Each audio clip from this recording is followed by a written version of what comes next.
Bonjour, bonsoir, dear friends, and welcome to JCB Live. This is going to be a fun happy hour. A man full of incredible sense of humor. Very talented. He could speak almost 6 languages. He is a TV presenter. He's a writer. He is an author. He's written the best guide ever written in the history of the Netherlands. He's a great friend. He's been in many shows and movies. He is charismatic, charming, and he has a way with words. He bought his typewriters when he was very young. He knew at the age of 13 he was going to be a writer. And by the age of 16, he was already in love with wine. He's an amazing gentleman, the king of the Netherlands. I'm very excited, ladies and gentlemen, to introduce you to the famous, fantastic Harold Hamersma. Woohoo! Look at this, Harold. You're talking to me? I mean, was that the introduction, Jean-Charles? Hey, wasn't it something? It was the Academy Awards of wine. It looked like Madison Square Garden. I mean, welcome into the arena. And hey, welcome to the arena. Yeah, well, you got the sparkling there. I got the sparkling because the moment you come into my life, which is very often, I sparkle, I'm energized. Oh my God, Jean-Charles, you're so kind. Hey, so do you remember the most amazing moment we've lived together? So first, cheers. Cheers, my friend. I actually poured myself some of DeLoach Chardonnay white. So I'm a little bit happy as well. Oh no, let's be honest. I'm very happy to see you. And we do. So, Harold, I think we should dive into our most incredible memory in Burgundy. And the most insane dinner we've had together where we moved the table and we carried someone up the table. Do you remember this? I do remember it vividly, actually. I mean, it was like yesterday, and it was during vintage in Burgundy, in one of your many vineyards. I mean, for those people who do not know, and my friend Jean-Charles, he is the emperor of Burgundy, of course. I mean, don't you forget that. And we're going to taste the California Napa wines now, which are amazing as well. I'm so proud that I know you. But Thank you. it Do you remember, Harold? I think everybody needs to hear how you lifted a few friends around the table through some very amazing telluric, cosmic technique that lifted them up the table. It was cosmic. It was just faith. It was belief. It was, I mean, the strong power of the energy what was in the room. We put you on a table, or was it a chair? I don't recall. It was a chair. It was a chair. You sat in the chair, and we lifted this chair with 2 little fingers, actually. And it was amazing, but we did it because we strongly believed in the energy which was floating in this room. And actually, you lived to tell, because here you are. Well, and our friends who are listening may be skeptic, but I need to tell you, dear friends, we have a lot in common with Harold, including the understanding of telluric energy, cosmic energy, magnetic flow, and the impossible of the possible. And he, that evening, after many great discussion on organic and biodynamic farming, he proved to all of us, 8 people around the table, that he could lift each of us individually with 2 fingers. And Harold, you did it. Yeah, and the good thing is that it changed my career, because then I did it for the first time actually with you, Jean-Charles. I mean, I was sort of bluffing. It worked, and then I went to, I've been traveling for 12 years in circuses around the world without drinking a single drop of your gorgeous wines. So it was there. It was because, you know, we feel the energy again as well. I could try to lift you right now from here in Amsterdam or in my headquarters to see what's happening. You know, I feel it. Ready, It's happening. It's happening. And I'm Yeah, down. I can see it. And dear friends, you need to realize Harold is around 6'4". He's probably 195. He's not that heavy to lift, and through his techniques, we did it that night. So when you believe things are impossible, you sit with Harold and everything is possible. And Harold, I'd like to ask you a very important question that you just touched Yes, on. sir. Do you believe in destiny? I strongly believe in destiny. Yes. Why do you ask, my friend, Sean? Well, because your path is incredible. It seems that age 13, you knew you wanted to be a writer and you bought Yep. the first typewriter. I did. I definitely, I even knew it before, maybe when I was 10, that I loved to write. I loved pencils, I loved paper, but I mean, you're 10, you don't know what to do with it. And when I was 13 and I went to, how do you call it, to high school, around the corner, there was this beautiful shop, and that's where they sold typewriters. And it was, they had a pack full of secondhand typewriters in the shop window, and I was there with my, let's say with the little money I had. I've been saving money for years and years, delivering newspapers, etc., etc., etc. And I wanted to have that underwood writing typewriter, which was in the shop window. So that was fate. You believed you were going to become a writer, and you eventually did.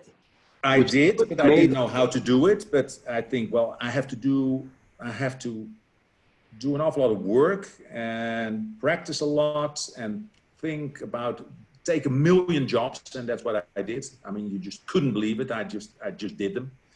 And I think that it's going to be a great experience to become a writer, actually. And there actually is a photo of me. I made a little office in the sleeping room of my parents. We were actually in a very poor neighborhood in Amsterdam, and we had this little house, and they had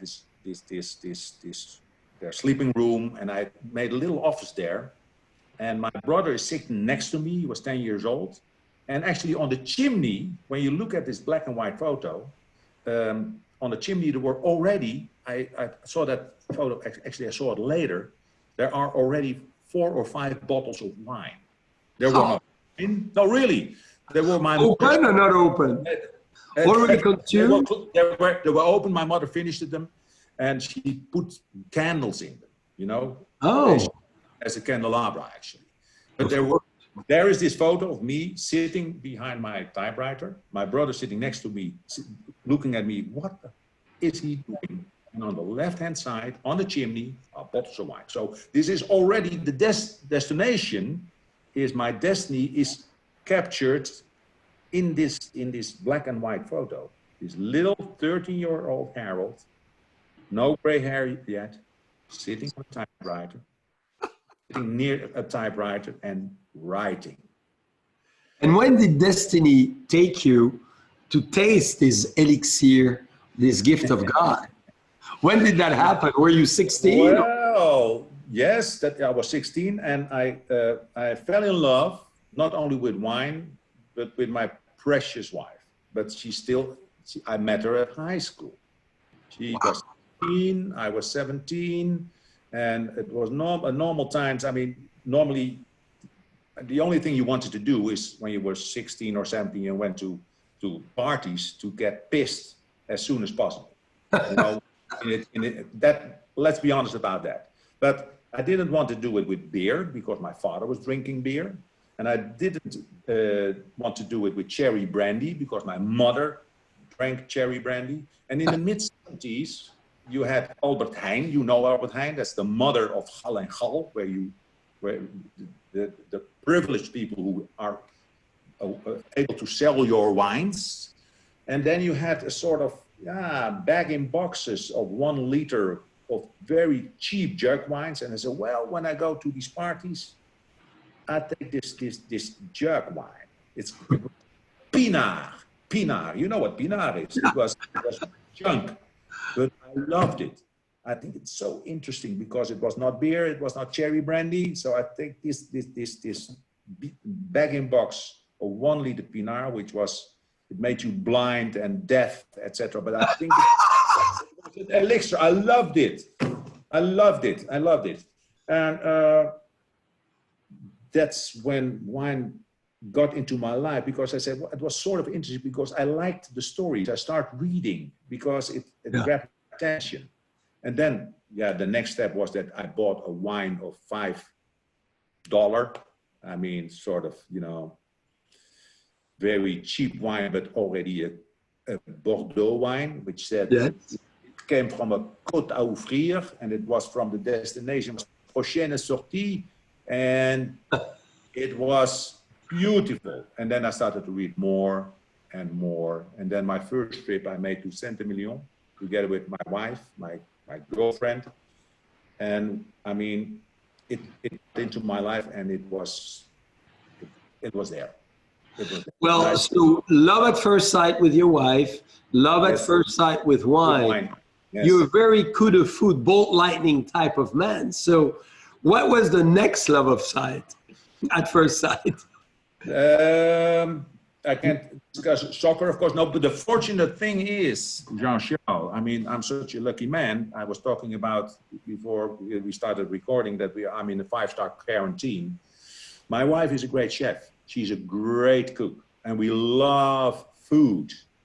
And actually, where we are now, I'm in Mevrouw Hamersma, that's her name as well, cookbook shop in Amsterdam, which is the epicenter of food, of chefs, of food and wine writers. I mean, when they're in Holland, they land on Schiphol. Those were the days, that you could actually land on an airport and go somewhere without wearing a mask. And people they come here, so we're in the epicenter with chefs, with winemakers, with you when you come in, and then we discuss wine, we discuss food. So, I mean, what we do is she cooks all the time because she's a journalist. She makes recipes for newspapers and for radio, television, cookbooks, etc., etc. So she cooks. I have wine. We are happy together. We're in love. I mean, what's better in life? Just imagine that you would have been, you married somebody who was into wine as well, for example, that would be great. Can you believe? And she's a great chef too. I'm very lucky. She's lucky you, because you're a lousy chef, of course. So that's totally lousy. No interest in cooking. Are you a chef? No. No. I'm really, I love, to do what we talk a lot about together is recipe, menu design, and creating the menu, but doing the actual work in the kitchen. I'd rather come and see your lovely wife and mine, have a toast, discuss wine, and look at them cooking. Do you mind that I have a toast with your DeLoach? Absolutely. Oh, DeLoach. I love DeLoach because, as you know, I'm going to do the same. Okay. Cheers. We drink to that. To that, and to our first time at DeLoach together, which was when you did your amazing traveling show in this incredible American car, and you did all the West US. Yeah, I was there with Ronald Gippard, who is a very famous author in the Netherlands literature, but also food. So that's actually, this is my business fiancé with regards to food and TV. And we had a great show. I mean, we were where you are now, we were there, and we had a great time again. It was amazing. And we loved, of course, the fact that we were on the Loch. And I told Ronald Gippard the story of our experience with Genie Lambrix, who was then the winemaker. And we had this fantastic thing with your cow horn. Do you remember? Yes. And we were talking about organics. And we did a great, it was a great show, and you were part of it. And it was amazing. And Brian Maloney, who makes those fabulous wine, if you do recall, was there, and you interviewed him on organic and biodynamic farming as well. So why do you believe so much into the environment?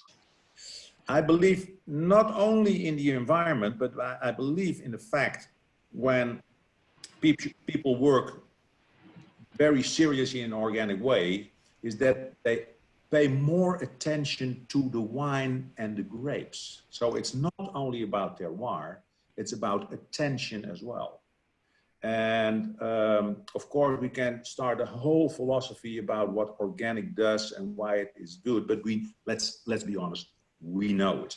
No herbicides, no pesticide, no artificial manure, less sulfites, and healthier grapes, and a healthy vision as well, and more attention. And then you get clean, proper wines as they're meant to be, when you are, of course, a good winemaker, because it's an extreme judge as well, of course. When you work with nature, nature can be tough and severe. So you have to know about nature. You have to know about the grapes. You have to know about their wine. Because if you do not know, and you think that organic is a sort of modern way of, yeah, that's what we're gonna do, I mean, you get punished. And Exactly. you know it. And the quality from the food all the way to the wine is anyhow so much better, because you really creating the purity and the essence of the soil and what the land has to offer. That's it. But we know it, but I have to keep, I mean, you know, I do an awful lot of publications, and I have to keep writing. That's what I learned. You know, I've been in advertising business for 25 years as a creative director. And one of the fortes of advertising was repeat, repeat, repeat, repeat, because else you only had to produce one commercial or one ad, and then all the people in the whole world knew. No, and it's the same, of course, when you write as a journalist. You tell the story about room temperature, you tell the story about organic wines, but you have to tell it 1,000 times.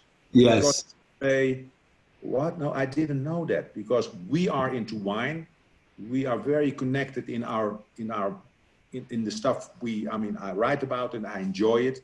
You produce it and you enjoy it. So you think that the whole world is doing the same way with wine? No. In the meantime, it has become a commodity, let's be honest. And people just take it and they don't think about it. That's very true. But don't you think, Harold, don't you think your children, who are very much, specifically your son, in the world of hospitality, and all this next generation, thanks to great writers like you, to convey the message and tell the great stories, and now really much into this sustainable, organic, and more biodynamic world? It's growing fast, but when you look at, as a marketeer, you're a marketeer as well, as so am I, at the market share, I mean, we have the mouth full, that's the expression of, and we are full of thoughts about organic, so we think everything is organic and everything is sustainable. The market share of certified organic wines is less than 5% worldwide. So everybody's talking about it. Yes. Nobody, not everybody uses it. But the good thing is this new generation, I mean, the twins are too young to drink, of course, but yes.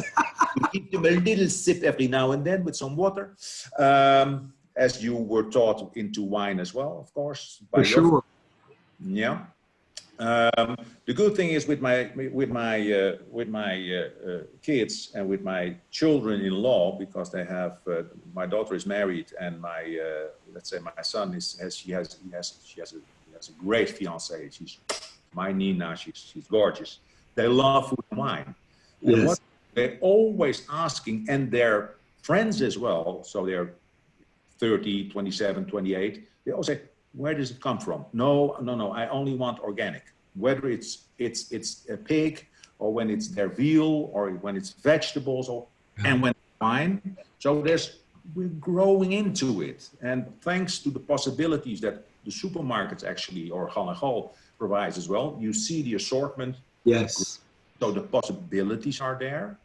The only concern is, and is that the price level is that at the moment we're in a crisis, and we had it in 2008 when we had the financial and economic crisis. Everybody was using, let's say, sustainable food and organic wines, and then we had to pay more. And they said, oh yeah, but they can't afford it right now. So you saw a drastic increase of the market share again, because it is a price thing as well. It. So, but that's why I'm working. I say you could better enjoy a better glass of wine and drink less than you drink the whole bottle of, let's say, a very plain forward non-organic wine. That's very true. I'm with you 100%. It has to be good, you know, it has to be good. So talking about good, give us a few words about Chardonnay from DeLoach, and then I have a very important question from a wine writer. Of course, I think I've tasted, well, thanks to Handelsblad in the Netherlands, I've tasted all your vintages of DeLoach, whether it was a Chardonnay or your wonderful Pinot Noir. Thank you. I always, you know, I'm safe here in Amsterdam, and there's about 10,000 kilometers in between us, because sometimes with these kind of wines, when I give a compliment to the winemaker of the person who was able to let them produce these wines, the compliment of this wine is that it tastes like French Burgundy with a touch of California. So we have the Californian terroir, which is of course very important. You shouldn't try to be a copycat. Let's be honest about it, because you have that's right. The Noir.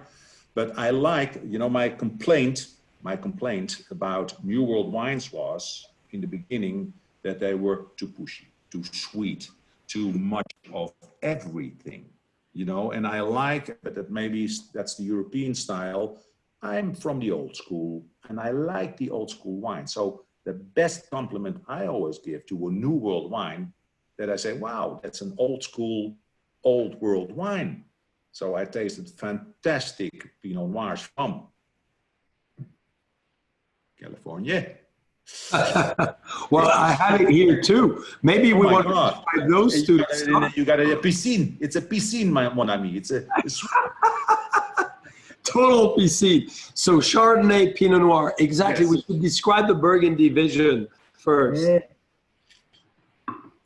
The good thing of this Chardonnay, it has the minerality, it has the acidity, which I like.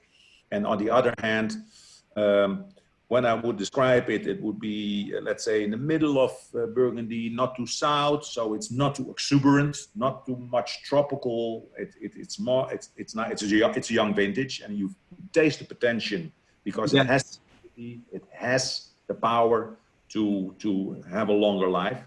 And you know, I have a soft spot for DeLoach, because I've been there. I mean, who can tell from Amsterdam that he has been at DeLoach for 2 or 3 times? Nobody. So they're all welcome, you know, all your friends. I know, my friend, I know. I bring them next time. I charter a plane. What about doing that? That would be a great idea. We'd love to have you on. Yeah, we transfer. I mean, you know, KLM is for sale almost, and it's not KLM anymore. It's JCB, GCB. Let's do that. Just imagine. That's great, isn't it? We'll paint it black and gold. Oh my God. Yo, it's fantastic. The same colors as this one. Yeah, of course. And I know what to bring on board. Yes. And now, Harold, what do you think of the Pinot side by side? Because if you're talking Burgundy style. Let me fetch. I'll be back. I have to fetch my. I've got all these fantastic Riedel glasses here just around me. And so I have a phenomenal question for you that is a tough one. What makes a writer like you such a great storyteller? Yeah. Yeah. Because many of our friends listening today are thinking, you know, after this 7-month or 8-month pandemic, do I want to do the same thing? Do I want to change my life? Do I want to evolve? Do I want to do something else? And I think it's important to talk passion.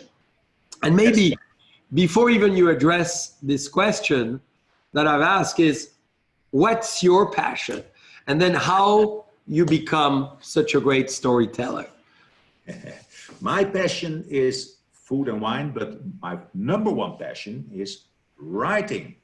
You know, I'm a writer. I'm informed. I want to talk. I mean, I need syllables. I need words. We love to talk to each other, Jean-Charles. And it's such an unusual situation to have a writer like you who as well has an elocution of that level as well, because typically the writer likes to speak with words, and you are vocal with your words.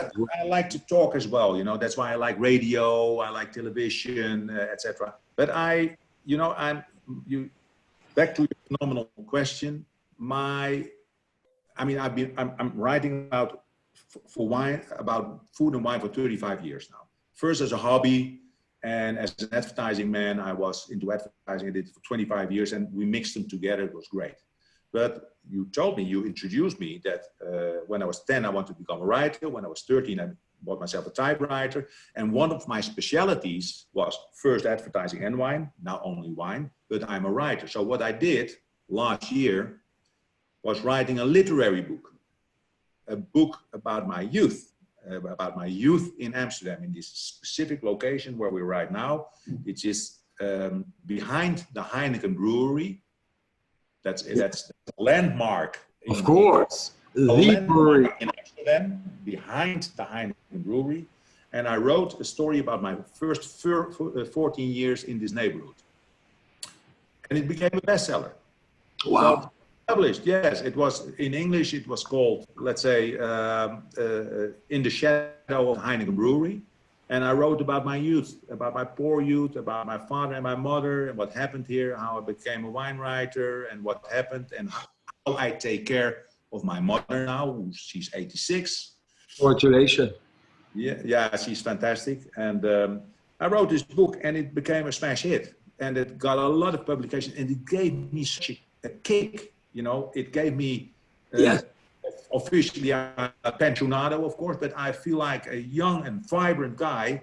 And it gave me such a kick that I'm writing my second book now, which is not only about my mother and my youth anymore, but about 35 years, I'm writing about food and wine. So it's the story about me becoming me as a first an advertising man, meeting my wife, and getting, I mean, you're in the book as well. You are in the book. Because, yes, I'm honored. No, it's because we I hope it's in English. It's going to be easier for me to read. So it was next year. I'm writing 35 years about food and wine, and a lot of my special experiences, and you're part of that, Jean-Charles. You know, of course. Thank you. It's going to be in that book. And the title of the book is it's the woman that even let the water burn. You know, that's my mother, because she's a lousy cook, and I survived. Well, you started your life with this cook, your wife. That's. I mean, actually, I fled my parental house because else I would have starved. There was starvation because of hunger. So, sort of that, because she was such a lousy chef, and this is this fun story with a nice mix of emotion. So I'm a writer. I love to write. It really gave me a kick. So this phenomenal question was this other passion is, my passion is writing. I want to write. This is what. And what makes a story, specifically maybe about wine, sometimes so compelling? Because you're so good at bringing the reader into the context of wine. So tell us what makes that great storytelling so good. Maybe it has to do with what I learned in advertising from a very famous advertising. I worked for almost 10 years for a very famous advertising agency, Ogilvy and Mather. Of course, the best. Yes, I met David Ogilvy, and we had a very nice conversation. And what I learned from him as well is, one thing is, you can't bore people into buying your product. That is advertising. And that's, I transferred it, or I translated it into wine. You can't bore people into reading your article. So when you write about wine, make sure that people say, wow, this man is in love with this wine. What great information. What fantastic information. The way he tells it, it's much better than he talks about. To talk with love, to talk with passion and education, it seems. Yes, I mean, I've been practicing for almost 50 years now. So I'm a professional, and I'm not, I'm bored. I'm not bored yet. So I just love, I mean, I became a full-time wine writer. So I'm pretty young as a wine writer, actually. Let's say 15. That's what I was going to say. You're a young man as a wine writer. No, but I started to become a full pro wine writer 15 or 16 years ago. And before that, I had it as a hobby. So that gives me the energy to still, I mean, yes. I'm only working 50 years full-time as a wine writer now. So actually, I just learned it. You know, that gives me a great kick to keep on producing my articles, to talk about it on radio and television, to do presentations like this, online events now, or wine tastings. I just love to do it. And I do it in a way like entertainers do it. I call it when I'm allowed to go into the country and to tell the stories about wine to people, they hire me, thank God, a lot, like a sort of, let's say, personality. I call it wine entertainment. Yes, absolutely. I mean, it's fun. You know, people always think when you talk about somebody who makes wine, he has this baguette, he has a mustache, and he wears the hat. And Yeah. not you. You know, it's. I mean, you're a very important winemaker, a very important wine person, and you look bright, shining, and glamorous. And that's, you know, that's the way how you sell your wine. That's the way your energy brings you to tell about your kids, about DeLoach, about Raymond, about JCB, about all the wines in your portfolio. It's very true. And that this is, let's say, I mean, I get a little bit tired every now and then of the word passion, because it became so, oh yeah, I have a passion. Everybody has a passion. So it's something about enthusiasm and a way of life, and yes. honest, that it has to be honest, you know. It's for me it sounds strange perhaps, but it's not my living. It still is a hobby, although I do it 24/7 every day. But that's an amazing opportunity in life to found your full-time occupation that becomes your bread and butter, of course, but as well you qualify as your hobby. So maybe an advice, as you described this Pinot, maybe an advice to all our friends listening and with us today. How do you recommend for people to follow their passion, to follow what they love to do? Because it's not easy. You know, you've done it in such an organic, phenomenal destiny way, you know, from 13 to 16 to your fantastic advertising company. You sell it, you stay as a creative director, and then you become a full-time wine writer, which is your world. So it's an amazing path. How do you recommend people to find their path and just to go for it? Then I have to get back to a very famous advertising slogan again of a company you do know, and it's called Nike, and they just said, just do it. Yes. Just do it, you know. Believe, and that's what I learned to my children as well, when they were very, very small, and when they went to high school or to elementary school.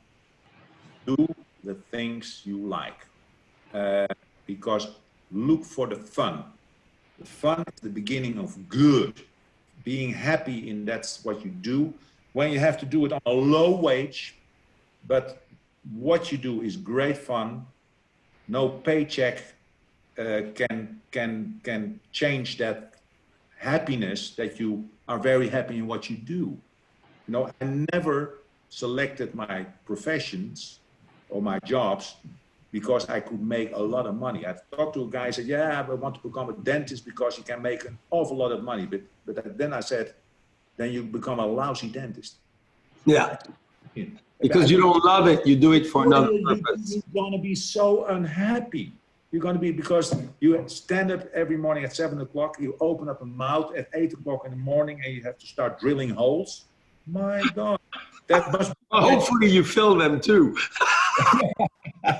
No, but that's, you know, I'm a very lucky guy, because the only thing I could do actually what is writing, but I would be a writer as well when I would not have wine, when I would not have the food, the lobsters you have now, and that I can travel around the world. It happened because I was very happy with what I did, that I saw this little talent I had, that actually I could do something that other people could not do, because that's why I'm a wine writer, when we talk about wine writing. Again. And the wine writer, Yeah, but I do it in a different way, you know. It's my trademark, is that when people say, when they read my articles, and there are many, many, many of them, they say, I hear you talking. I hear you talking. I know you, but I hear you talking. That's so this what I put into wine and into my articles, it's very personal. And people like that. And I get away from cliche. And people have a feeling to have a conversation with you. Yes. That's the beauty of it. And that's what I mean. We are talking right now, and I feel, you know, I'm getting so enthusiastic again. You know, that's oh yeah, what a great thing is it? What a privilege is it that you can do what you do and I can do what I do. And Yeah. every morning I wake up with an idea. I say, oh yeah. Today I have to write the newsletter of Mevrouw Hamersma, the cookbook shop. Every 2 weeks there's a newsletter coming out, and I write it, and I do it in 15 minutes, because during the night in my sleep I've been Thinking about it. elements together. So I wake up, so oh yeah, I got the first line. And when I have the first sentence, that's for me it's very clear. When I have the first sentence, so I have the concept of what I want to write. The writing is fun to do because you know what you want to do. And it's, I mean, well, you know. That's a dream. That's a dream. And I think it's such a great advice and inspiration for others, because you are representing the perfect example. You followed your passion, and you really followed what you wanted to do, and you became very successful. It's, I mean, I could ask you the question that every now and then they ask me, when do you stop with writing about wine? And I said, very easy. I said, when I don't like it anymore. When I, not the wine, but when there is no fun anymore. Because then it starts to become a cliche, and then it becomes a sort of mainstream sort of thing. Actually, it should never become work. And you are not going to work, Jean-Charles. Every morning. I don't even know the definition of the word. I don't know either. You know, that's, I make a joke every now and then. I say, how was your holiday? That's what people ask me. I say, I never go on holiday because my whole life is a holiday. Say, okay, when do you go for, when do you retire? I say, when I'm already retired, already for years, because I do exactly what I want to do. Because other people would say, well, when I retire, I'm going to make wine trips and taste wine. That's what I do. What do you think is the story on wine that you have not yet written, but you want to write? Well, Ooh. yeah. Well, there are, of course. See, the Pinot Noir from DeLoach gives me a lot of inspiration. Yeah. It keeps giving me more questions. And we could do that for hours together. I love it.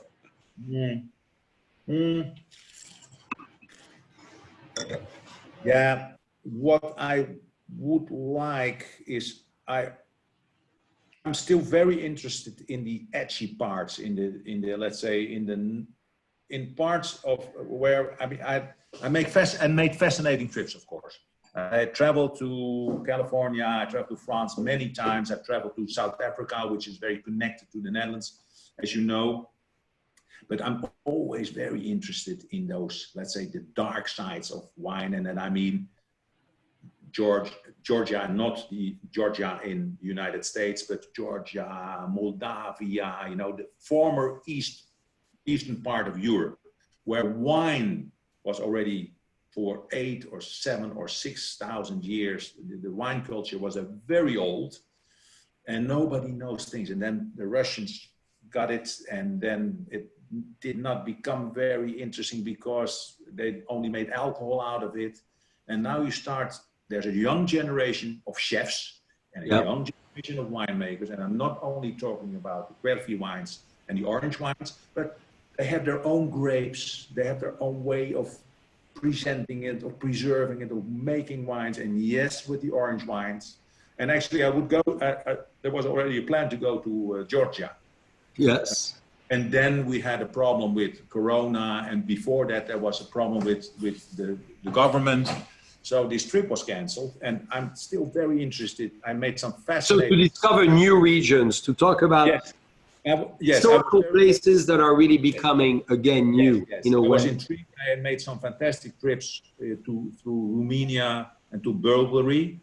And that was fascinating because it was not so polished, and it was rough, and it was, they were trying things, and they had strange grapes, which we do not know, Mafrut, and that was fascinating. Yeah, I'm always learning, you know. Yeah. So in quest of new learning experience that you want to give back to the world in many ways, it seems. Yes, you know, Jean-Jacques, I like the stuff. I have the virus, but it's the wine virus. And I'm not talking about phylloxera, of course. So tell me about why everybody should drink this wine every day. For breakfast, lunch, and dinner, maybe. I mean, it's Pinot Noir, because it's so clean, and it has, and that's the most attractive thing. It's not a blend, so you get the pure expression of wine. I'm very fond of Pinot Noirs.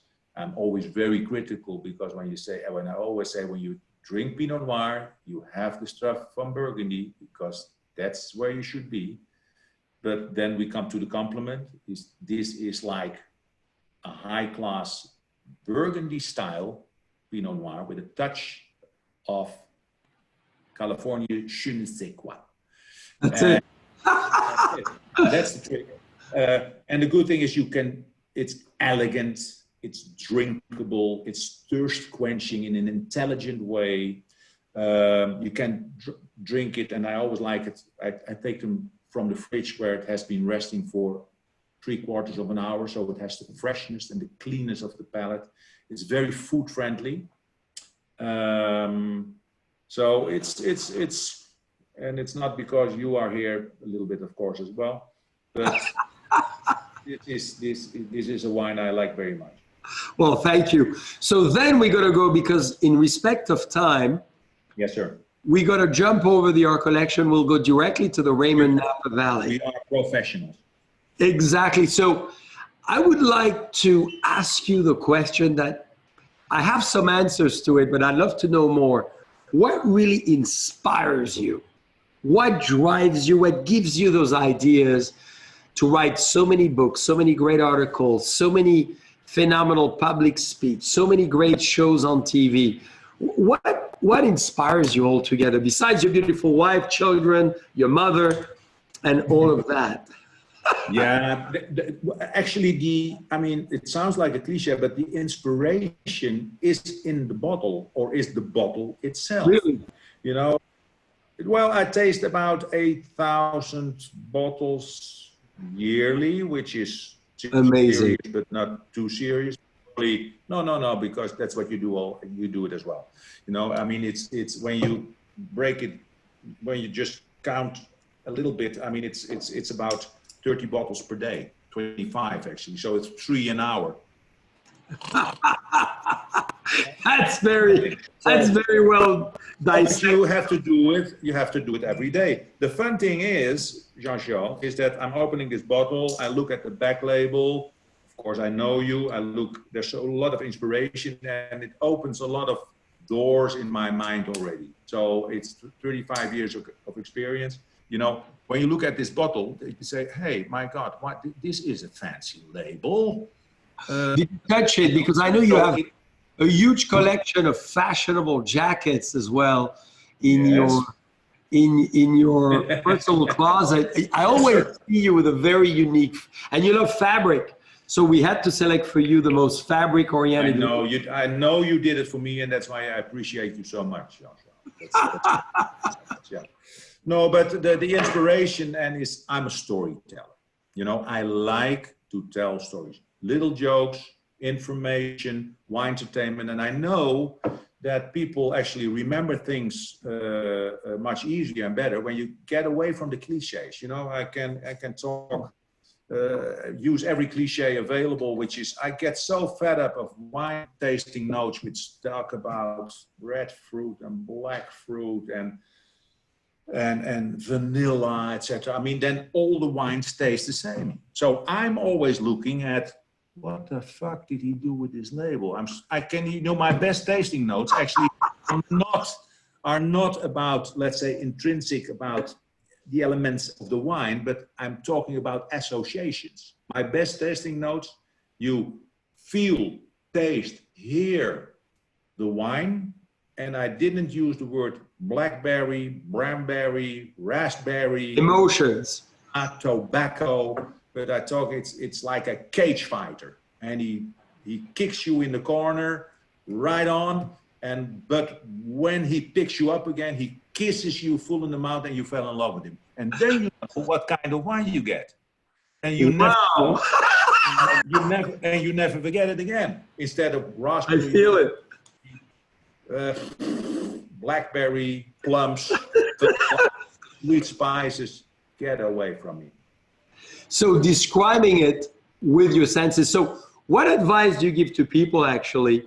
You just did in many ways, but if you meet someone who hasn't been tasting wine, but or in beer or spirits or other beverages, what is your advice to them in front of that glass? First, make a photo of the wine you like. So many times, Jean-Charles, had that somebody came to me or came into the shop of my wine.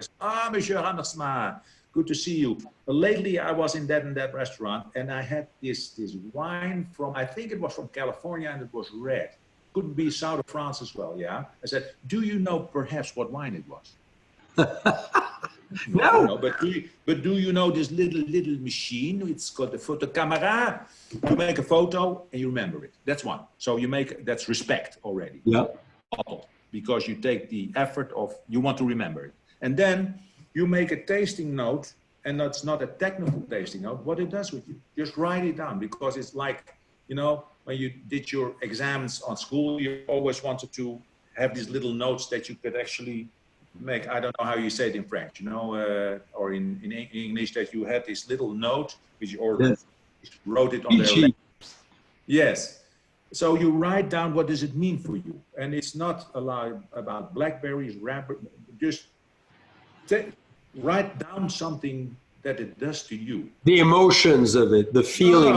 Yeah, I don't like it, or it remembers me of my mother or my grandmother, of a forest where I was walking with my dog, or it smells like whatever. You remember. And that's the way actually to discover a wine and, So let's do it with this one. Yes. Does it remind you of your grandmother? Does it remind you of walking in Not at all. She doesn't remind me of my grandma. She was an old Jewish lady, and I love her very much. She had great fun, great humor. You would have loved her, that's for sure. A little Jewish lady who survived the war, and she had great fun. This actually, well, the way you say, it doesn't remind me of her personally, but she had this great stews, there was always this sweet smell, which was in a little kitchen. And there was this sweet smell of let's say, boeuf bourguignon, sort of, not that, but this little, I said, that's the slight sweetness of that. In the smell, it's in the bouquet. That's definitely there, but yeah, it's my friend. The first dance with your beautiful wife, does it remind you the first kiss she gave you? We were, I mean, we're from the hippie area, of course. And there was we're not talking about hashish or weed or something like that. Which is legal in Holland, of course. Which is legal in Holland, but they're always discussing it. It has, what this wine does for me, actually it brings me back to my first proper bottle of wine. And it was from Chateau de Bousquet, which is from Côte de Bourg. And Yeah. I drank that was the first proper wine I tasted. It had golden typography. It said mise en bouteille, which was very special. I didn't know what it was meaning, but it was a real mise en bouteille. And I like that smell because before that, I always drank Pinot. So we had this Chateau de Bousquet, Côte de Bourg. What I did not realize then, it was from a crappy Bordeaux year, 1973. But this smell of Bordeaux wines, of Cabernet Sauvignon, it got glued into my brain. So I learned drinking wines with Bordeaux wines, with Cabernet Sauvignon, with Merlot, with Petit Verdot, with Carmenère. And this always brings me back to my first, let's say, experiences with. Well, I take that as a big compliment. Now, you may, Jean-Charles. I would love to hear, what is your dream you haven't yet accomplished that you're willing to share? Give me your dream. An exciting one. It's not hanging out in Ibiza for 21 days straight with your brother and partying every night. It's the dream. Although it could be that. No, yeah, but my dream. Then you call me. I'm actually in the middle of my dream, and my dream is to have this same conversation with you again within 10 years. You know, because then I'm still not fed up with wine, because I still love wine. I still love Thank you. I feel happy. I feel good. I look at my children and my children-in-law. I have a fantastic wife, a great house. I'm happy. I'm completely happy with that. And I would like, I'm very happy with the fact that I'm writing 2 literary books right now. And that's what gives me an awful lot of joy as well. So I would like to find a little bit more time in order to write more literary books. And sometimes I dream about doing 6 months only writing. And now I do a lot of things, you know, like you do. You're not only, you have a lot of meetings, you have a lot of decisions to make, you have a lot of this to do and that, and you have to talk with the bankers, etc., etc. A lot of crap, actually, which is not the essence of your life. You know, maybe you dream of getting rid of all your wines and being on a little mountainside and only have this 1 hectare of this not invented grape yet, and be there and do whatever you want. You know, maybe that's a sort of dream, but I do not dare to dream about that yet, because I still have so much fun in what I do now. Because, hey, Jean-Charles, look at us. We are on that sense. How did you live this amazing pandemic? I love the expression you quickly used earlier. Can you give us an expression? Let's be honest about that, Jean-Charles. We live in a 5-star quarantine, you know. I have a wife with a fantastic cookbook shop. You can't see it, but she has 2,000 titles of the most beautiful cookbooks in the world. Wow.